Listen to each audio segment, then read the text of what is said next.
നിങ്ങൾ ഒരു vehicle loan എടുത്തിട്ട് കാറോ ബൈക്കോ എന്തെങ്കിലും വെഹിക്കിൾസ് വാങ്ങിക്കാൻ ഉദ്ദേശിക്കുന്ന ആളാണ്. അങ്ങനെയാണെങ്കിൽ നിങ്ങൾക്ക് ഈ വീഡിയോ ഉപകാരപ്പെടും. ഞാൻ പറഞ്ഞു വരുന്നത്, ഞാൻ എൻ്റെ ഒരു ഫ്രണ്ടിന്റെ വെഹിക്കിൾ വാങ്ങിക്കാൻ വേണ്ടിയിട്ട് ലോണിന് വേണ്ടിയിട്ട് ഞാൻ അവന് കുറേ സ്ഥലങ്ങൾ കയറി ഇറങ്ങിയിട്ടുണ്ട്. അപ്പോൾ എനിക്ക് മനസ്സിലായ ചില കാര്യങ്ങൾ നിങ്ങൾക്കും കൂടി ഉപകാരപ്രദമാകാൻ വേണ്ടി പറയാം. ഞാൻ എൻ്റെ ഫ്രണ്ടിന്റെ ഒരു കാർ വാങ്ങിക്കാൻ വേണ്ടിയിട്ട് മാരുതി ഷോറൂം പോയപ്പോൾ അവിടെ നമുക്ക് പെട്ടെന്ന് തന്നെ ലോൺ ശരിയാക്കി തരാനായിട്ട് അവിടെ തന്നെ എക്സിക്യൂട്ടീവ്സ് ഉണ്ട്. അതുപോലെ തന്നെ മറ്റു ബാങ്കിലെ സ്റ്റാഫുകളും അവിടെ ഉണ്ടായിരുന്നു കേട്ടോ. അവര് ഞങ്ങൾക്ക് പെട്ടെന്ന് തന്നെ ലോൺ തരാമെന്ന് പറഞ്ഞു. ഏകദേശം 9%, 8.5 ഇങ്ങനെയൊക്കെ. അപ്പോൾ ഞാൻ കോമൺലി 8.5 എന്നൊക്കെ കേട്ടപ്പോൾ കോമൺലി നമുക്ക് കിട്ടുന്ന ലോണുകളാണ് 8.9 ലോൺ എല്ലാ അധിക ബാങ്കുകളും കൊടുക്കുന്നുണ്ട്. അപ്പോൾ ഓക്കെ എന്ന് പറഞ്ഞ് കുറച്ച് സംസാരിച്ച് മുന്നോട്ട് എത്തിയപ്പോഴാണ് എനിക്ക് മനസ്സിലായത് ഇവർ തരുന്ന കുറേ ലോണുകൾ, അധിക ലോണുകളും ഏതാണ് ഫ്ലാറ്റിലാണ് നമുക്ക് ലോൺ തന്നുകൊണ്ടിരിക്കുന്നത്. അപ്പോൾ ഫ്ലാറ്റിലെ ലോണ് എന്തുകൊണ്ട് അത്ര നല്ലതല്ലോ എന്ന് വിചാരിച്ചിട്ട്, നല്ലതെന്നല്ല, നമുക്ക് കൂടുതൽ ഇൻട്രസ്റ്റ് അടക്കേണ്ടി വരുമല്ലോ, അത് വിചാരിച്ചിട്ട് ഞാനത് വേണ്ടാന്ന് പറഞ്ഞിട്ട് ഞാനും അവനും പുറത്തേക്ക് ഇറങ്ങി വന്നു കേട്ടോ. അപ്പോൾ കാറ് വാങ്ങിക്കണം, കാറ് വാങ്ങിക്കാൻ വേണ്ടി മറ്റുള്ള ബാങ്കുകളിലേക്കൊക്കെ പോകണം. അങ്ങനെ ഇരിക്കുമ്പോൾ എനിക്കുണ്ടായ ചില അനുഭവങ്ങളും എങ്ങനെയാണ് ഈ കാർ ലോൺ പെട്ടെന്ന് ശരിയാവുന്നത്, ഡിമിനിഷിങ് എന്നൊക്കെയാണ് ഞാൻ പറഞ്ഞു വരുന്നത്. കാർ ലോണുകളും വെഹിക്കിൾ ലോണുകളും ഏകദേശം രണ്ട് തരത്തിലാണുള്ളത്. ഒന്ന് ഡിമിനിഷിങ്ങിലും ഒന്ന് ഫ്ലാറ്റിലും. എന്താണ് ഫ്ലാറ്റ്? ആദ്യത്തെ പ്രിൻസിപ്പൽ എമൗണ്ടിൽ തന്നെ ലോൺ അടച്ച് കഴിയുന്നവരെ ഇൻട്രസ്റ്റ് ഈ ഫ്ലാറ്റ് എന്ന് പറയുമ്പോൾ ഈ പ്രിൻസിപ്പൽ എമൗണ്ടിനെ ബേസ് ചെയ്തുകൊണ്ടാണ് ലോണിന്റെ അവസാനം വരെ എന്ത് ചെയ്യുന്നത്, ഇൻട്രസ്റ്റ് പിടിക്കുന്നത്. അല്ലാതെ നേരെ മറിച്ച് ഡിമിനിഷിംഗ് എന്ന് പറയുകയാണെങ്കിൽ ഇനി നമ്മൾ അടക്കുന്ന ഓരോ EMIക്ക് ശേഷവും ബാലൻസിലെ തുകയെ അടിസ്ഥാനപ്പെടുത്തിക്കൊണ്ടാണ് ഇൻട്രസ്റ്റ് കാൽക്കുലേറ്റ് ചെയ്യുന്നത്.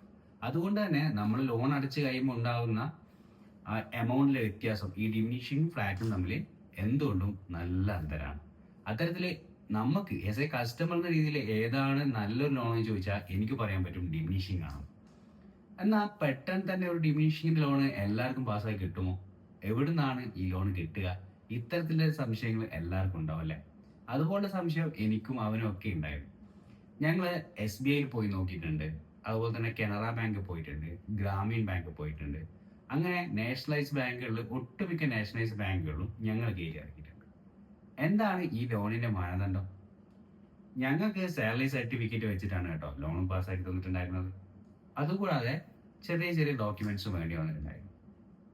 അത്തരത്തിൽ ചില ബാങ്കുകളിൽ പോകുമ്പോൾ ഈ കാർ ലോണുകൾ ഈ നാഷണലൈസ്ഡ് ബാങ്കിൽ തന്നെ മാക്സിമം അവർ തരാതിരിക്കുന്നതായിട്ട് ഞാൻ കണ്ടിട്ടുണ്ട് കേട്ടോ. പക്ഷെ ഞങ്ങളെ സംബന്ധിച്ചോളം ഞങ്ങൾക്ക് രണ്ട് ബാങ്കിൽ നിന്ന് ലോൺ കിട്ടും എന്ന് പറഞ്ഞിട്ടുണ്ടായിരുന്നു. അത്തരത്തില് ഞാനും അവനും കൂടി അവന്റെ ഡോക്യുമെന്റ് എടുത്തിട്ട് അവസാനമായിട്ട് പോയത് ഗ്രാമീൺ ബാങ്കിലാണ് കേട്ടോ, കേരള ഗ്രാമീൺ ബാങ്കിൽ. ഏറ്റവും ഫാസ്റ്റായ സർവീസോട് കൂടിയാണ് അവർ നമുക്ക് 8.9 നമുക്ക് ലോൺ പാസ്സാക്കി തന്നത് കേട്ടോ. അധിക ബാങ്കുകളും 8.9, 8.7 ആ ഒരു രീതിയിലായിരുന്നു ഇതിന്റെ ഇൻട്രസ്റ്റ് റേറ്റ് ഉണ്ടായിരുന്നത്. അപ്പോൾ ഇത്തരത്തിലുള്ള വ്യത്യാസം ഡിമിനിഷിംഗിൽ നമുക്കൊരു 8.9 അല്ലെങ്കിൽ 8.8 ഒക്കെ എമൗണ്ട് ലോണായിട്ട് കിട്ടുമ്പോൾ നമുക്ക് എന്താണ് ലാഭം, എത്രത്തോളമാണ് ലാഭം ഡിമിനിഷിങ്ങും ഫ്ലാറ്റും തമ്മിൽ അറിയണ്ടേ? ഡിമിനിഷിംഗിൽ നമ്മൾ ഒരു 5 ലക്ഷം രൂപ ലോൺ എടുക്കുകയാണെങ്കിൽ 5 ലക്ഷം രൂപ ലോണ് 8.8% എടുത്തിട്ട് 7 വർഷത്തേക്ക് EMI ചെയ്യുകയാണെങ്കിൽ നമുക്ക് EMI ആയിട്ട് വരുന്ന തുക 7,994 രൂപയാണ്. വെറും 7,994 രൂപ. നമുക്ക് ഇൻട്രസ്റ്റ് ഇനത്തിൽ നമ്മൾ ബാങ്കിന് അടക്കേണ്ട തുക, ടോട്ടൽ ഇൻട്രസ്റ്റ് തുക ആയിട്ട് വരുന്നത് 1,71,486 രൂപയാണ്. അത്തരത്തിൽ ബാങ്ക് മുഴുവനായിട്ടും നമ്മൾ എടുക്കുന്ന ആ ലോൺ എമൗണ്ട് ഈടായി കഴിഞ്ഞാൽ ബാങ്കിൽ ലഭിക്കുന്ന തുക 6,71,486 രൂപയാണ്. 5 ലക്ഷം എടുത്തിട്ട് ഏകദേശം 1,71,000 രൂപയോളം നമ്മൾ ഇൻട്രസ്റ്റ് ഇനത്തിൽ അടക്കുന്നുണ്ട്. ടോട്ടലി 6,71,000 രൂപ അടിച്ചു കഴിഞ്ഞാൽ ആ ലോൺ ക്ലോസ് ആയി. നേരെ മറിച്ച് നമ്മളൊരു ഫ്ലാറ്റിലാണ് ലോൺ എടുക്കുന്നുണ്ടെങ്കിൽ നമുക്ക് എന്താണ് വരുന്നത്? 5 ലക്ഷം രൂപ ഇതേ രീതി, ഇൻട്രസ്റ്റ് സെയിം, വർഷവും സെയിം. അങ്ങനെയാണെങ്കിൽ ഈ ഫ്ലാറ്റിൽ ഉണ്ടാകുന്ന വ്യത്യാസം മനസ്സിലാക്കാം. ഫ്ലാറ്റിൽ EMI ആയിട്ട് വരുന്നത് 9,619 രൂപയാണ്. ഇൻട്രസ്റ്റ് ഇനത്തിൽ 7 വർഷം കൊണ്ട് നമ്മൾ അടക്കേണ്ട തുക 3,08,000 രൂപയാണ്. അത്തരത്തിൽ ടോട്ടൽ എമൗണ്ട് ആയിട്ട് നമ്മൾ ബാങ്കിന് തിരിച്ചടക്കേണ്ട ഫ്ലാറ്റ് റേറ്റിലാകുമ്പോൾ 8,08,000 രൂപയാണ്. ഏകദേശം 1.5 ലക്ഷത്തോളം, ഏകദേശം 2 ലക്ഷത്തോളം വ്യത്യാസം നമുക്ക് അതിൽ നിന്ന് തന്നെ മനസ്സിലാക്കാൻ പറ്റും. അത്തരത്തില് ഈ ബാങ്ക് ലോണുകൾക്ക് നമ്മൾ എന്താ പറയാ, ബാങ്ക് ലോണുകൾ പെട്ടെന്ന് ഈ ഫ്ലാറ്റ് ലോണുകൾ നമുക്ക് സെറ്റ് ആക്കി തരും. കാരണം എങ്ങനെയാ വെച്ചാൽ ഈ ടൈപ്പ് ഉണ്ടാവും ഷോറൂമുകളും ബാങ്കുകളൊക്കെ ആയിട്ട്, അവർ പെട്ടെന്ന് തന്നെ ഈ ലോണുകൾ പാസ്സാക്കി തരും. നമ്മൾ അധികം ചുറ്റി നടുവോ കാര്യങ്ങളൊന്നും വേണ്ട. 1-2 ദിവസത്തെ മെനക്കെടുത്ത് കൂടിയാലും നമുക്ക് ഈ എന്താ പറയാ നാഷണലൈസ്ഡ് ബാങ്കിൽ നിന്ന് ഇത്തരത്തിലുള്ള ഡിമിനിഷിംഗ് ലോൺ കിട്ടും. അതുകൊണ്ട് നിങ്ങൾ എല്ലാവരും വെഹിക്കിൾ എടുക്കുന്ന സമയത്ത് ഇതുപോലത്തെ നാഷണലൈസ്ഡ് ബാങ്കിനെ ബന്ധപ്പെടുക. അവരുടെ ഡിമിനിഷിംഗ് ലോണിനെ പറ്റി, കാർ ലോണൊക്കെ ആകുമ്പോൾ ഡിമിനിഷിംഗ് ലോണിനെ പറ്റി അന്വേഷിക്കുക. അത് 1-2 ബാങ്കിൽ നിന്ന് കിട്ടുന്നില്ല, മറ്റു ബാങ്കിൽ നിന്ന് കിട്ടാൻ വഴികൾ നോക്കുക, അത്തരത്തിൽ ലോൺ എടുക്കുക. അല്ലാത്ത പക്ഷം നിങ്ങൾ വലിയ രീതിയിലൊരു എന്താ പറയാ ഇൻട്രസ്റ്റ് തുക അടക്കേണ്ടി വരും. അപ്പോൾ ചില ബാങ്കുകളിലെ ഉദാഹരണങ്ങൾ ഞാൻ പറയാം കേട്ടോ.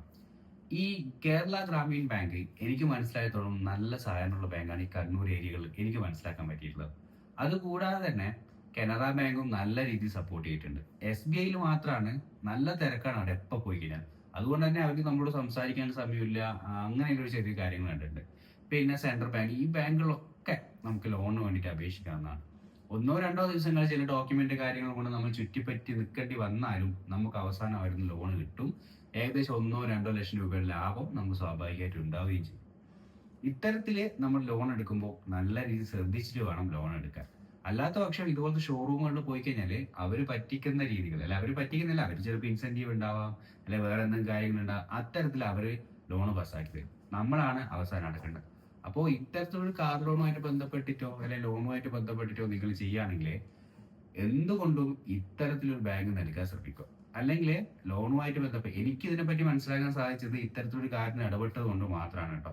ഞാനിതിൽ പൂർണ്ണമായിട്ട് എക്സ്പേർട്ടോ അങ്ങനെ ഒന്നുമല്ല.